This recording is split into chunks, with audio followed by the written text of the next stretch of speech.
के special bulletin में आप सभी का स्वागत है। मैं हूं आपके साथ निशा शर्मा। आइए खबरों की शुरुआत करते हैं। सबसे पहले मंडला जिले से बात करते हैं। मंडला जिले में आयोजित जिला स्तरीय पुलिस सम्मेलन सफलतापूर्वक संपन्न हुआ। अतिरिक्त पुलिस अधीक्षक शिव कुमार वर्मा ने सम्मेलन की रूपरेखा यहां पर प्रस्तुत की। पुलिस अधीक्षक रजत सकलेचा ने डीजीपी आईजी कॉन्फ्रेंस 2025 के निर्देश और 1 जनवरी 2026 से शुरू हुए ऑपरेशन क्लीन स्वीप अभियान की जानकारी यहां पर पीपीटी के माध्यम से दी। उन्होंने स्मार्ट पुलिसिंग, साइबर अपराध नियंत्रण, नशा मुक्ति, ड्रोन उपयोग, आपदा प्रबंधन और आंतरिक सुरक्षा जैसे विषयों पर मार्गदर्शन दिया। ऑपरेशन क्लीन स्वीप के तहत नशे के खिलाफ सख्त कार्रवाई, सप्लाई चेन तोड़ने और युवाओं को जागरूक करने के यहाँ पर निर्देश दिए गए। सभी थाना प्रभारियों को जिले को नशा मुक्त बनाने के लिए भी सक्रिय भूमिका निभाने का यहाँ पर आदेश दिया। मंडला से अरविंद सोनी की रिपोर्ट आपको दिखाया।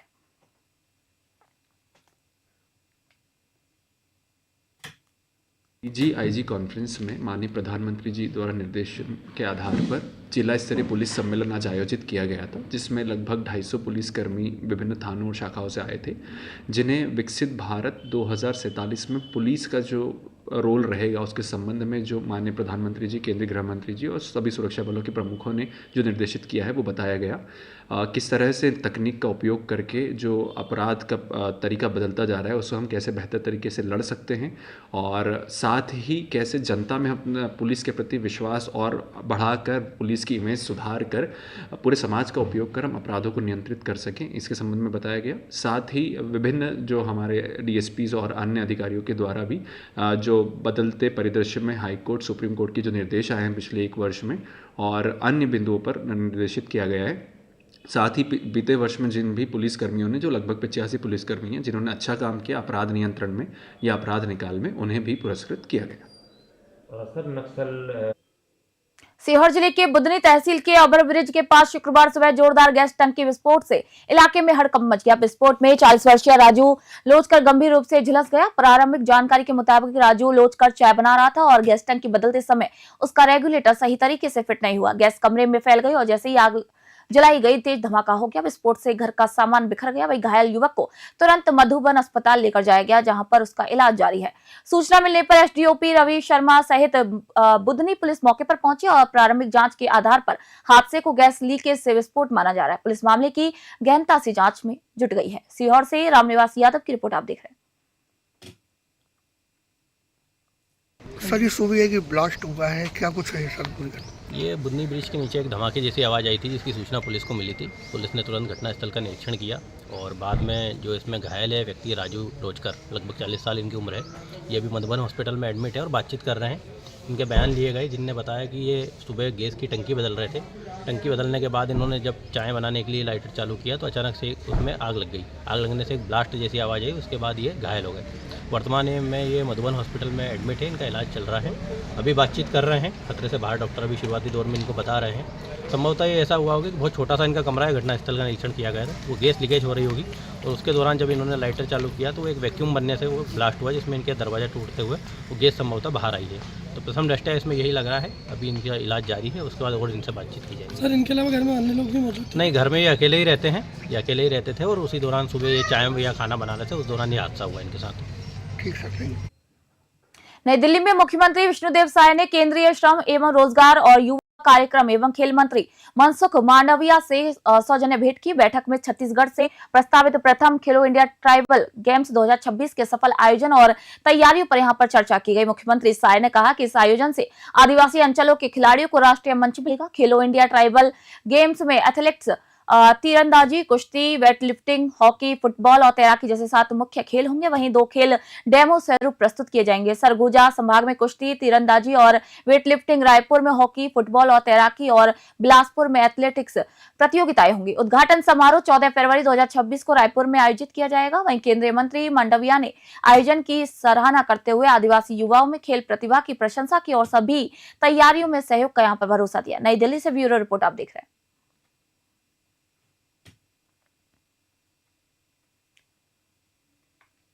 खबर उज्जैन से। महाकालेश्वर मंदिर में नववर्ष के अवसर पर अपार श्रद्धालुओं की भीड़ उमड़ पड़ी। भस्म आरती के साथ मंदिर में दर्शन का अवसर प्राप्त करने के लिए लाखों भक्तों ने लंबी कतारों में इंतजार किया। देश के विभिन्न राज्यों से आए श्रद्धालुओं ने 4 से 5 घंटे तक लाइन में खड़े होकर दर्शन का लाभ लिया। कई श्रद्धालु अपने नन्हे मुन्ने बच्चों और वरिष्ठजनों के साथ आए थे।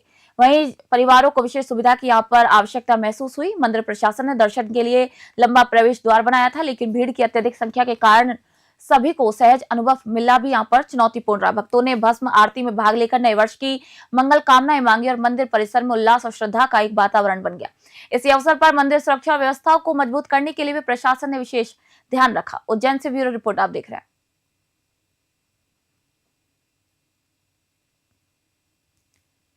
खबर मोहाली से 2 जनवरी 2026 को फेज 1 मोहाली स्थित मकान नंबर 320 में दिन दहाड़े चोरी की बड़ी वारदात सामने आई। जानकारी के मुताबिक दोपहर करीब 2 बजे अज्ञात चोर घर में दाखिल हुए और मौके का फायदा उठाते हुए नकदी, जेवरात और अन्य कीमती सामान पार कर ले गए। चोरी की अनुमानित राशि 7 से 8 लाख रुपए बताई जा रही है। मकान मालिक ने तुरंत पुलिस में शिकायत दर्ज करवाई, लेकिन अब तक किसी भी आरोपी की गिरफ्तारी नहीं हो सकी और ठोस सबूत भी हाथ नहीं लगे। घटना ने स्थानीय लोगों में दहशत और नाराजगी को फैला दिया है। लोग मानते हैं कि दिन दहाड़े इस तरीके की वारदातें छात्र चोरों के कानून के भयहीन होने का संकेत है। पुलिस का कहना है कि मामला गंभीरता से देखा जा रहा है। वहीं आसपास लगे सीसीटीवी फुटेज की जांच की आधार पर ही आरोपियों को जल्द पकड़ने का यहां पर दावा किया गया है। मोहाली से जगदीश कुमार की रिपोर्ट आपको दिखा रहा है। नमस्कार, आप देख रहे हैं न्यूज 21। मैं हूं जगदीश कुमार। आज हम खड़े हैं फेज 1 मोहाली 320 नंबर कोठी में। यहाँ पर एक दिन दिहाड़े चोरी हुई है, जिसमें हमारे साथ जो मकान के मालिक हैं, घर के मालिक हैं, हमारे साथ हैं। उनसे बात करते हैं। नमस्कार जी। नमस्कार। ये कितने बजे चोरी हुई थी? कल दोपहर 2 बजे तो 6 बजे के बीच। इसमें पुलिस को इन्वॉल्व किया, आपने इत्तला किया? पुलिस को शाम को जो हमें पता लगा 6 बजे हमने कॉल किया, पुलिस आई, उन्होंने अपने सारे बयान लिए और सब चेक किया और लेके चले गए कि दे विल डू एक्शन लेंगे वो। अभी तक मैंने आज फोन किया था बट कोई रिप्लाई नहीं आया उनका अभी तक। तो आपके हिसाब से कि तकरीबन कितने का सामान हो रहा है चोरी हुआ है? 7-8, कम से कम 7-8 लाख। क्या क्या चोरी हुआ है सर? कैश और ज्वेलरी। और बाकी कुछ सामान? बाकी सामान को कोई नहीं ले गए वो। मतलब दिन में 2 बजे चोरी हुई तो आस पड़ोस में किसी को कुछ नहीं पता? आस पड़ोस वाले जैसे ये भाई साहब हैं, ये वैसे बाहर ही होते हैं। कल इत्तेफाक से ये अंदर थे, उनको ये कहीं बाहर गए हुए थे, पूछे डॉक्टर गए सीगे थे, थोड़ी देर गए सीगे थे, उन बिटवीन ही कोई नोटिस नहीं ना दे। कोई शोर शराबा चोरी के दौरान कुछ? कोई बिल्कुल। आप देखिए ना कैसे कट किया उन्होंने। अब इसको गेट को देखिए आप, अंदर खुले थे वो, अंदर से यहाँ से खुला, उन्होंने अंदर चले गए, अंदर जाके आराम से बंद करके उन्होंने। तो अभी आपके पास कोई पुलिस की कोई कार्रवाई? कोई अभी अपडेट नहीं आई मेरे पास, कुछ भी पुलिस की कार्रवाई नहीं। मैंने फोन किया था इवन आज एसएचओ साहब को किया था, उनको भी किया था, आईओ को भी, उन्होंने अभी तक कॉल बैक नहीं किया। दैट इज लाइक 11 बजे की बात होगी।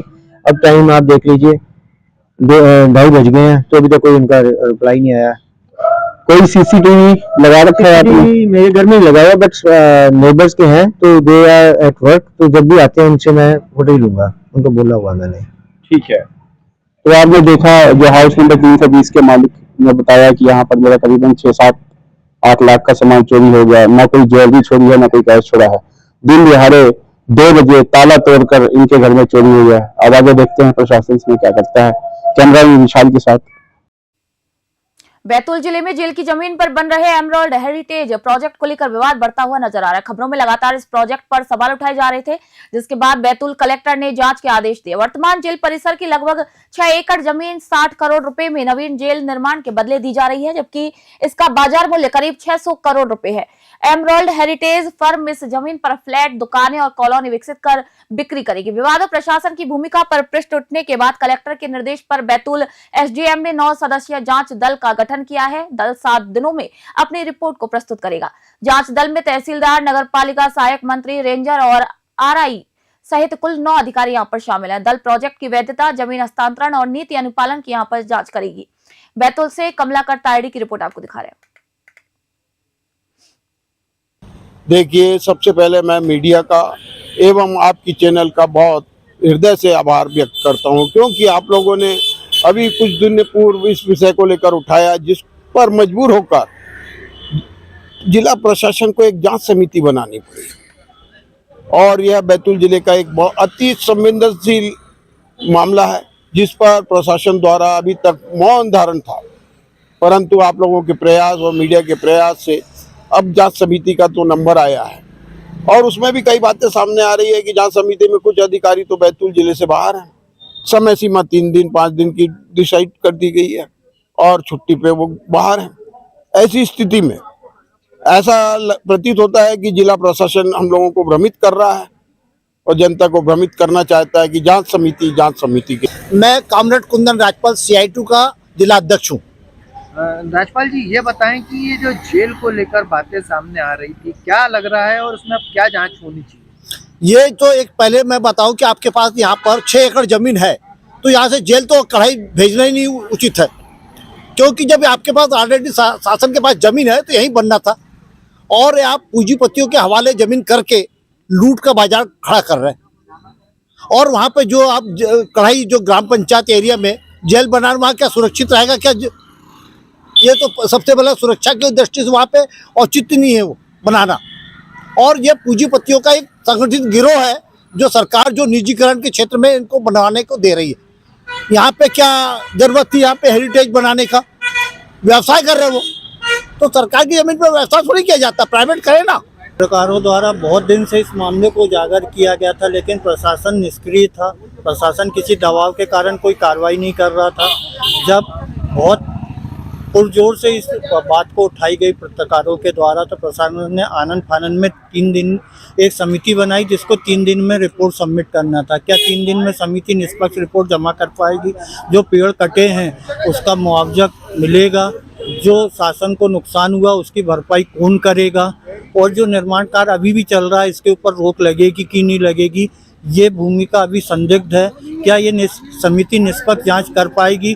क्योंकि समिति जो बनी है वो कलेक्टर के अधीन रहेगी, तो जब कलेक्टर के अधीन ये समिति रहेगी तो क्या इसकी निष्पक्ष जांच हो पाएगी? जब क्योंकि कलेक्टर अभी तक इस पर कोई कार्रवाई नहीं कर रहे थे।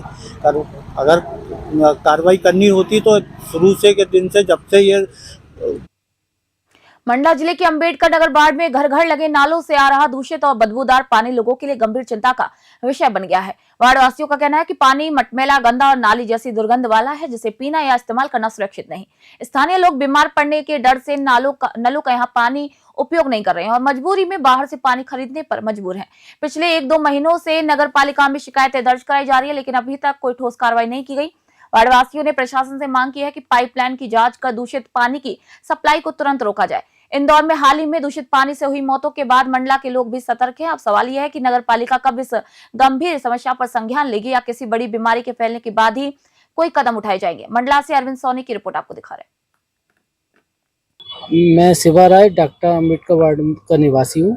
हमारे वार्ड में जो हम लोग को पानी दिया जाता है नगर पालिका की तरफ से, वो 2 साल हो गए हैं, तो वो बहुत ही गंदा और बहुत बदबूदार, जैसे सिविल लाइन का पानी मिल के आ रहा हो, बिल्कुल गटर जैसी महक आती है। और हमने इसकी ऑनलाइन भी कंप्लेंट की है, लेकिन अभी तक सिर्फ उन्होंने लाइन खोद के बस वो देखते हैं, लेकिन पानी की समस्या जो महक आती है वो नहीं हो पाया है अभी तक। फिर भी हम आप लोग के माध्यम से बताना चाहते हैं कि और भी जगह पानी के कारण बहुत यानी कई प्रकार ये हमारे अम्बेडकर वार्ड में जब पूरे मंडला में नल जल योजना या जो भी योजना के तहत नई पाइपलाइन डली है, उसके बाद से इसमें गंदा पानी आने लगा है। इसमें कहीं नाली या सीवर की लाइन कहीं टच हो गई है, जिसके कारण इसमें बहुत गंदा बदबूदार नाली वाला सीवर वाला पानी आता है, जो कि अब चूंकि हम लोग के पास कोई और विकल्प नहीं है, तो हम लोग इसको 10-15 मिनट तक देखते रहते हैं, थोड़ी देर में चेक करते रहते हैं कि जैसे ही साफ आए उसके बाद इसी पानी को भर के पीते हैं। पर कुछ अभी जो विगत दिनों इंदौर में जो घटना हुई जिसमें 10-15 लोग मर गए सीवर का पानी पीने से, तो हमें चिंता हुई। तो हमने फिर अभी कुछ वैकल्पिक व्यवस्था बनाते हुए या तो हम कैन का पानी बुलवा रहे हैं और पी रहे हैं। जैसे प्रशासन को कार्रवाई करे, हम तो 2 बार मुख्यमंत्री हेल्पलाइन में कंप्लेंट कर चुके हैं, जिसपे कुछ खास ध्यान नहीं दिया गया। आके उन्होंने सुधारा, खोदा गड्ढा। लगभग 1 महीने से हमारे घर में भैया इतना गंदा पानी आ रहा है कि हम पीने लायक नहीं पानी, हम जेट के पानी का उपयोग करते हैं। कैसा आ रहा है, किस टाइप का?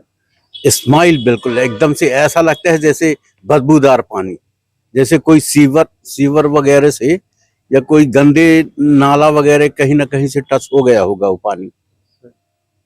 स्पेशल बुलेटिन में फिलहाल इतना ही। देश दुनिया खबरों के लिए देखते रहिए News 21। मैं निशा शर्मा आप सभी से इजाजत चाहती हूँ।